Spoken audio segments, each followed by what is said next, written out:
without worries, carefree, without a house sometimes, voluntary, living on boats in Holland sometimes, living with friends, being on the bicycle, also in wintertime, during the night, ringing at houses where, for example, posters about the environment, so you could have an idea these are good people. So I'm sorry, maybe, I don't understand myself too much. Maybe I'm a pilgrim or something like that, but do you have a place to sleep for me?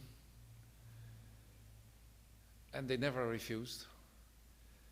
So I spent some time sleeping at places here and there. And I lived in a total state of bliss. More great experiences followed. And that was 10 years. 10 years. And then, I came on a crossroad where people, of course, increasingly saw the light in my eyes and this kind of nonsense, you know, and wanted me to start teaching and so on. And I thought, I got an inner feeling that somehow I wasn't ready for responsibilities and so on. And then slowly this state of bliss subsided by itself. So it went to the background. It became less and less and less. And with it, all kinds of old patterns came back. Irritability, anger, worries.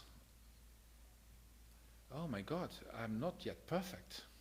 Even after these 10 years, can you imagine? And then I had to make a decision. Am I going to cultivate my state, which I could do by just continue meditating or starting meditating again and become some kind of guru? Or I accept that I'm not perfect yet and I take the challenge by going back to zero, working on myself again. Another phase of integration on a new level, you know. As a spiral, huh? Things come back all the time. And you have to work again on things.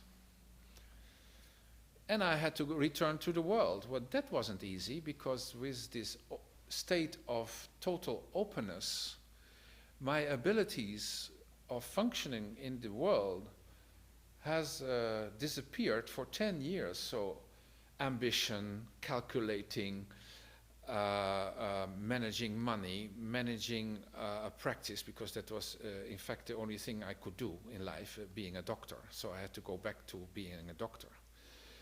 Making appointments, competing with other guys, you know. 10 years before I was the first one, so I had no problem with getting patients, but in 10 years, situation was, of course, drastically changed. Every corner of the street was a homeopath, and I had to compete with them. I was not used to it at all. So I have to print brochures and asking money, which I was not motivated to, and so on and so forth, you know. So that was quite a tough time. Working on myself, integrating aspects of my personality, and to be confronted with the world.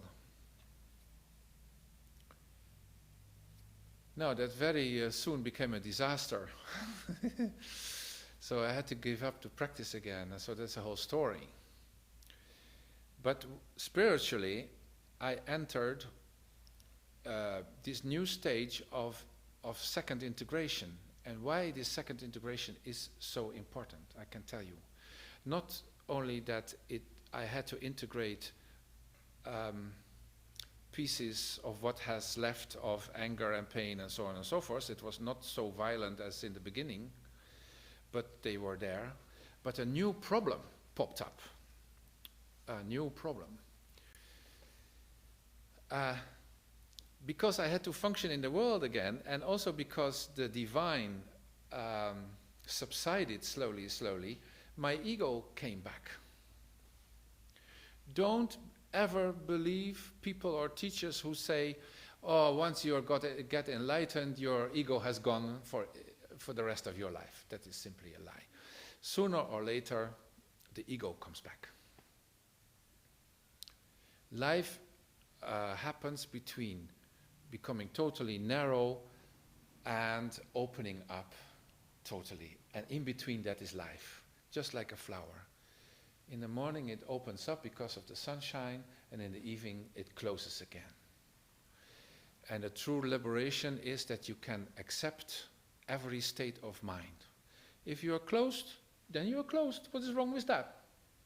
Huh?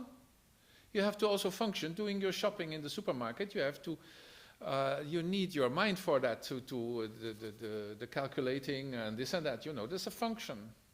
So then you have to identify with your mind for a while. Then you're pretty narrow. Or you wake up in the morning with a headache. Then you are not this enlightened person you thought you are, you know. Huh? And true liberation is that you accept every stage like as it is. Okay, I'm pretty close mind this morning. Okay, what's wrong with that? Huh? Okay, that I tell you beforehand.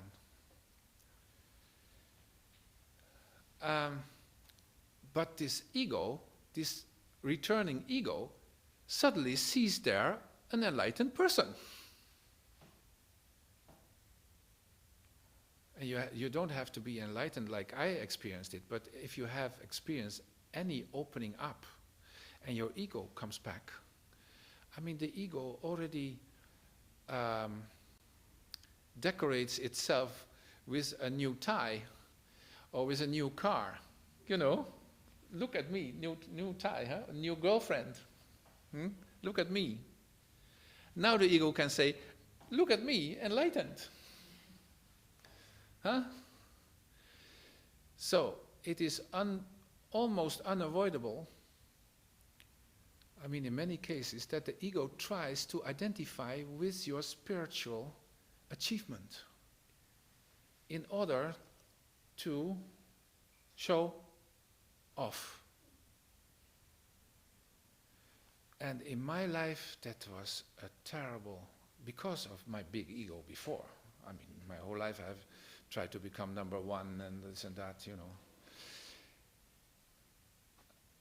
That was the beginning of a years of struggle to cope with the situation in which my ego jumped on my spiritual achievements, to use it for its own purposes.